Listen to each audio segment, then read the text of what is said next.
avant les troïkas et autres, le ginseng donne la virilité. Kon foofu am nañ benn point waa léegi ban mooy joxe endurance ñu ne café 73 loolu tax mu ne nandite dañ koy mélanger pour am virilité ak endurance xamoo leen loolu dégg bu nay amagoo jabar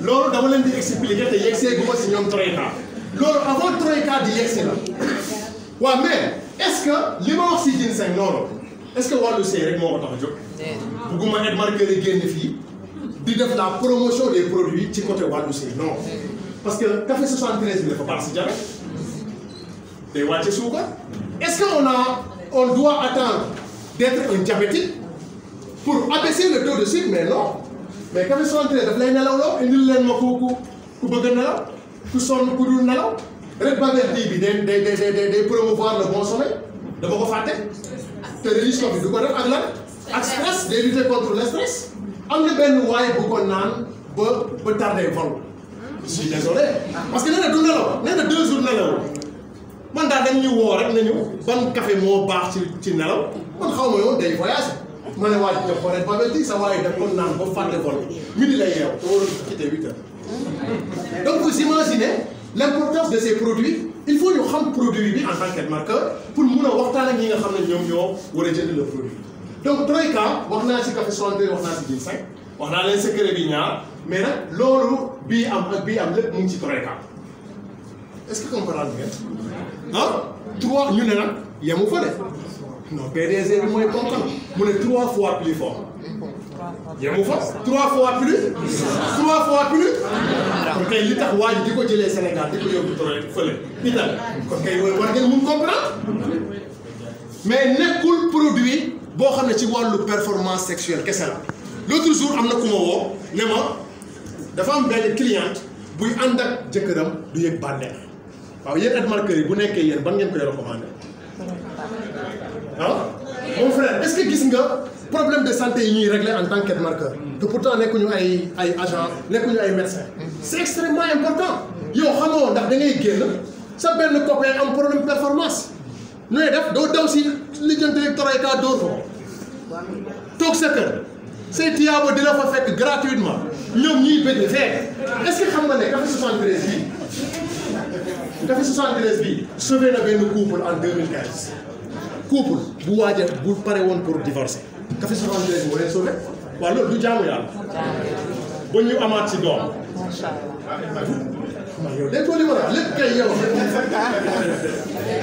est-ce que vous avez compris Markeur xam nga ne Markeur lay doon Markeur kay exceptionnel dina ko wax donc c'est extrêmement important nous devons comprendre les produits parce que nous devons sauver les gens am na ñoo xam ne duñ mës a ñëw wax la seen problème mais intelligemment ngay waxtaan ak ñoom moo tax ma naan ñoom Omar Dieng ak ñoom Adama Niang bu ngeen amatee gan muy mag jël leen ko en privé mag bul ko teg ci mbooloo rek déedéet jël ko en privé fee parce que xamoo lan mooy problème du ci yegg nag danaa la mon fils tu sais mon fils tu sais bu kii rek nga wàcc moom bu wàccul wàccale ne ko papa ñu yooyu yëpp am nañu ko fii amul benn problème bul am looy alam kese jaay jeex na donc nous devons faire les choses de façon intelligente produit yëpp dafa baax ay MRT boo waxee ñu ne Neymar la mënuñu ko transférer mënuñu ko jaay daa cher mais produit bu baax la parce que on ne fait pas la promotion du produit buy nettoyer les reins produit buy nettoyer le foie produit buy abaisser le taux de sucre produit buy brûler la graisse produit buy joxe énergie parce que on ne fait pas la promotion des choses c'est ça qui fait que le produit reste entre nos mains la spirule hawaïenne di produit bu extraordinaire produit boo xam ne bu lay defal ay effet doo ko sentir il a des effets silencieux loolu lay wax chaque jour boo ñu musul tuuti rek da nga naan produit bi deful effet mais c'est un produit extraordinaire fu ngeen ma gisee ma joxe une solution ou bien une proposition de traitement seetlu leen bu baax produit bi daf ciy dugg dafa am lu tax mais Ed Markeur yu bëri ils n'ont pas compris parce que vous ne pouvez pas décider à la place du client proposez le client ce qui est bien pour lui proposez le client la meilleure option la deuxième option la troisième jusqu'à la quatrième et dites aux clients que l'option numéro 1 est la meilleure option, est la plus chère, mais la plus efficace. Mais pour amee xaalis xam ne wér-gi-yaram investissement la du ko jar bu ko jaralul nga jox ko deuxième wala troisième bu résultat amul c'est sa responsabilité mais spiruline bi dafa war di dugg ci traitement yi. Gis naa benn affiche buy circuler ci internet bi ñu def traitement fibrome ñu def chez Cofexplina Bioélixir ak Regis Coffee. C'est un bon traitement, c'est un traitement qui peut être amélioré. Moi, à la place du Bioélixir, je mettrais la spiruline hawaïenne. À la place du Regis Coffee, je mettrais le café 73. Il ne faut pas que nous trompions d'objectif. Même la recommandation pour le cas du fibrome, des kystes, est différente de la recommandation pour le cas, par exemple, de la constipation et de la colopathie fonctionnelle. Constipation, chez Cofexplina, on n'a pas réglé. Vous dites qu'il y a des moyens de Regis Coffee pour nous digérer. Mais colopathie fonctionnelle, chez Cofexplina, on n'a pas réglé. Mais nous avons donné, par exemple, le Regis Coffee ou le Red Bubble Tea. Mais quand fibrome, kyste et myome, il faut inclure dans le traitement la spiruline hawaïenne. Parce que le rôle extraordinaire les jouer. Si vous recommandez sous traitement, il faut me 5 fois par jour. 5 comprimés le matin, 5 comprimés à midi, 5 comprimés le soir. Chez la première semaine, un sachet chaque nuit pendant 7 jours. Deuxième semaine, un sachet tous les 2 jours. Esprit n'a 8 bouchons dans 1,5 litre. Café rouge, vous avez par exemple 90 jours, vous avez des fibromes de guérir. Parce que la vidéo est une vie. Donc c'est très important. Est-ce que vous comprenez le produit? Sachant que le client n'achète pas le produit. Le client achète ce que vous dites du produit.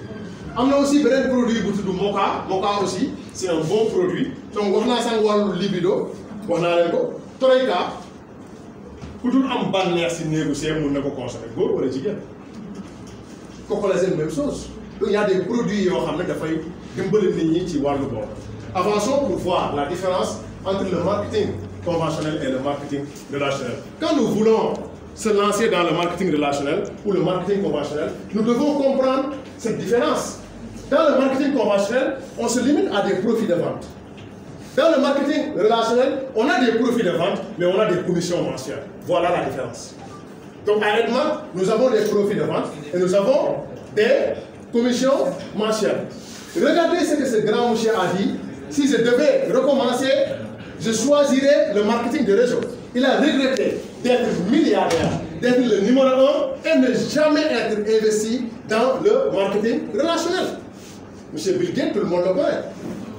Nous sommes fiers d'être membres de l'association de vente directe aux Philippines, n'est-ce pas, à Dubaï, en Malaisie, etc. Et nous sommes totalement engagés à aider les gens à réussir en santé, en richesse et dans un bien-être total. C'est pourquoi la santé est notre priorité. Extrêmement important. Alors, retenez bien également que nous sommes dans l'industrie du bien-être. Le bien-être coûte excessivement cher.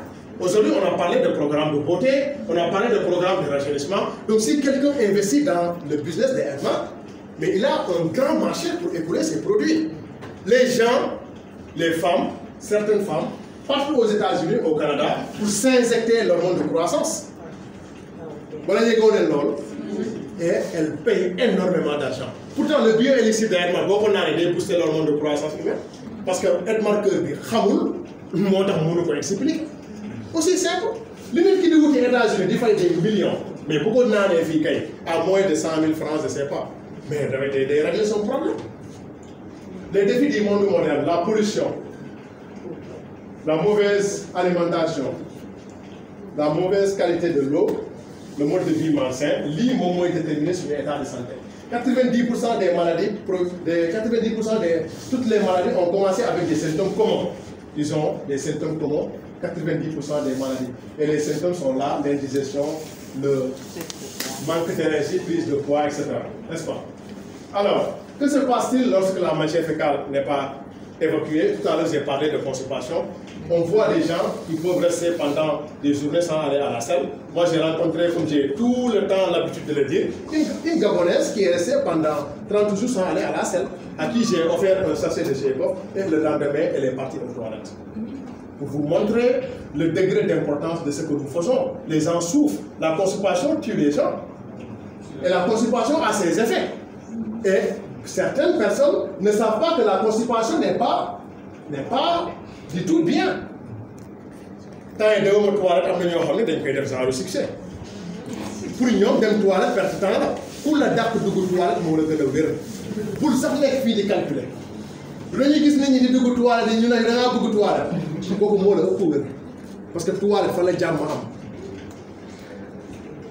Il faut les jammer. Nous avons toilette.